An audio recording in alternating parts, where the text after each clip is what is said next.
Oke teman-teman, pada video kali ini saya akan menjelaskan gimana cara kerja bisnis produk digital. Jadi pada video kali ini saya pengen teman-teman paham gimana sih bisnis produk digital ini dilakukan supaya bisa menghasilkan pendapatan ya. Nah, tapi sebelumnya saya ingin kenalan dulu. Perkenalkan, nama saya Irfan Maulana Rahman. Saya bisnis digital sudah hampir 10 tahun ya. Dan dulu sebelum bisnis saya pernah bekerja dulu di perbankan di Jakarta dan sekarang sudah hampir 10 tahun fokus di bisnis digital.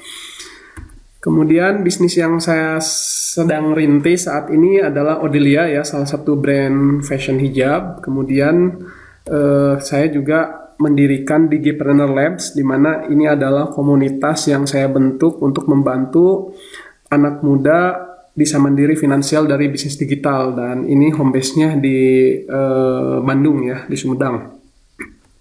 Nah, kita langsung aja ke topik utama video kali ini. Jadi ada 4 topik yang ingin saya jelaskan. Yang pertama, mengenal produk digital.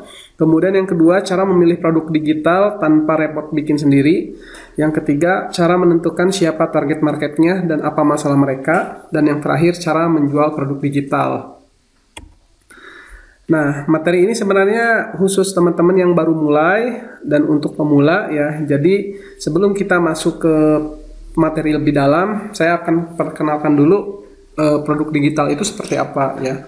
Jadi bisnis produk digital itu adalah bisnis yang menawarkan produk atau jasa dalam bentuk digital, misalnya e-book, video, webinar, software, template file, kelas online, tontonan berbayar, voucher games, dan lain-lain.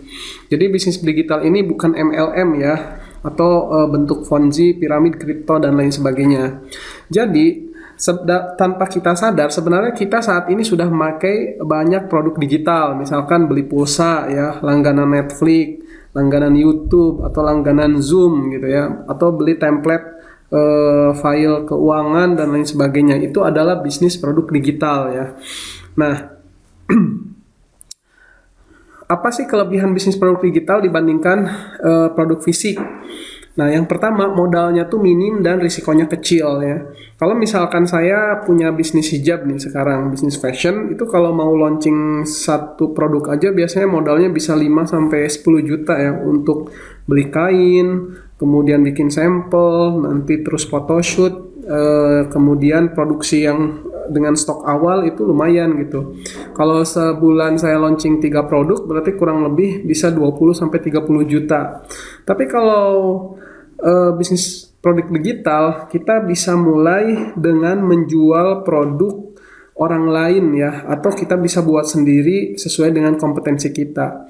Nah, sehingga resikonya tuh kecil ya, resiko kerugiannya. Tapi kalau misalkan produk fisik, kita bisa menjual kita sudah produksi barang, masih ada resiko tidak laku gitu ya, sehingga uang yang sudah kita investasikan bisa hangus seperti itu ya. Nah, yang kedua, biaya operasionalnya tuh lebih efisien.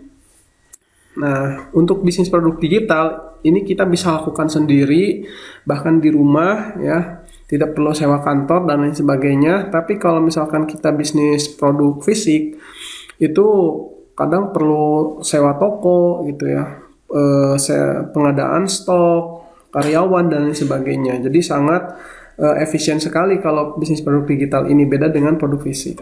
Dan yang ketiga, potensinya tuh sangat besar dan marketnya luas. Jadi kita bisa menggarap market seluruh Indonesia ya. Kalau misalkan kita produk makanan ya, buka resto misalkan di Bandung, ya mungkin marketnya hanya orang Bandung aja gitu ya. Tapi kalau produk digital, kita bisa menjualnya seluruh Indonesia ya, bahkan tanpa harus pakai ongkir ya, karena filenya dikirim lewat online. Nah, itu untuk pendahuluannya. Nah, yang kedua adalah cara memilih produk digital tanpa repot bikin sendiri. Sebenarnya untuk bisnis produk digital ini ada 2 cara ya. Kita bisa bikin sendiri, kemudian kita bisa menjual produk orang lain yang disebut dengan affiliate produk digital. Nah, untuk materi cara bikin produk digital sendiri itu saya simpan di materi level 3 ya. Nah, untuk pemula saya sarankan fokus belajar menjual. Dan kita bisa memilih produk yang sudah ada, jadi nggak usah repot-repot dulu bikin. Kalau misalkan kita sudah tahu cara menjualnya, baru kita bisa mulai bikin sendiri biar marginnya lebih besar. Nah, jadi kayak gitu. Nah, ini contoh affiliate produk digital yang ada di LinkedIn ya. Nanti saya tunjukkan di beberapa video tutorial berikutnya ya. Tapi ini contoh gambarannya. Jadi di LinkedIn ini sudah ada banyak banget ribuan produk yang siap kita jual ya, tentu dengan komisi-komisinya. Contoh produk saya sendiri di Odesister itu komisinya hampir 50%. Jadi tanpa harus bikin repot produk, kita juga sudah bisa menjual produk yang ada. Kalau produk yang saya punya, contohnya seperti ini ya. Di Odesister ini di sini ada produk-produk yang saya punya nih. Ini harganya 59, ada yang 29, ada yang macam-macam ya. Dan ini komisinya 50% ya. Jadi teman-teman tinggal berusaha, belajar menjual, dan itu komisi udah langsung bisa dapat 50%. Kita lanjut dulu. Selanjutnya, ketika sudah kita menentukan produk apa yang akan dijual, tahapan selanjutnya adalah kita harus tahu siapa sih target pasarnya ya, cari tahu apa masalah mereka. Contoh misalkan ya, contoh menentukan segmen pasar tuh gini ya. Yang pertama, tentukan dulu ceruk atau niche yang mau digarap. Misal kamu mau garap market ibu dan anak, atau mau garap market mahasiswa, atau market bapak-bapak, pasutri dan lain sebagainya. Ditentukan dulu karena kita tidak bisa menjual produk itu ke semua orang. Nah, kemudian yang kedua, cari tahu apa masalah dan keinginan mereka. Ya, apa sih masalah keinginan mereka? Nah, dari situlah nanti kita akan menjual produk kita berdasarkan masalah yang mereka miliki, seperti itu. Nanti saya contohkan gambarannya ya. Nah, ketika kita sudah tahu produk dan masalah target market, maka kita akan menjual produk tersebut melalui media sosial. Nah, ada dua cara. Yang pertama cara organik, yaitu gratisan ya.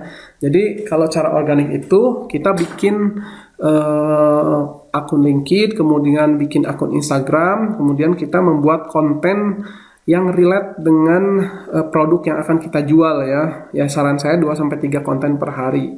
Kalau misalkan cara organik sudah kita kuasai, baru kita berangkat ke tahap selanjutnya, yaitu belajar cara beriklan di Meta Ads ya. Nanti ada bikin web, membuat akun Facebook Ads, praktek, dan cara analisa iklan. Nah, ini semua akan dibahas di video-video berikutnya.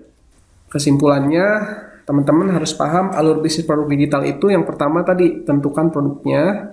Ketika kita sudah menentukan produk yang mau kita jual, kita cari tahu siapa pasarnya atau audiensnya.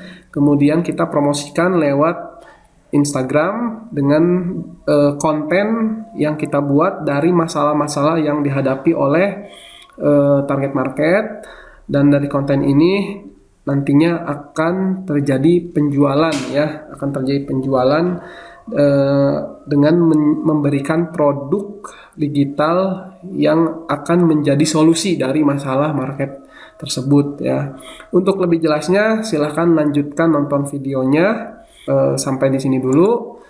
Terima kasih, sampai berjumpa di video berikutnya.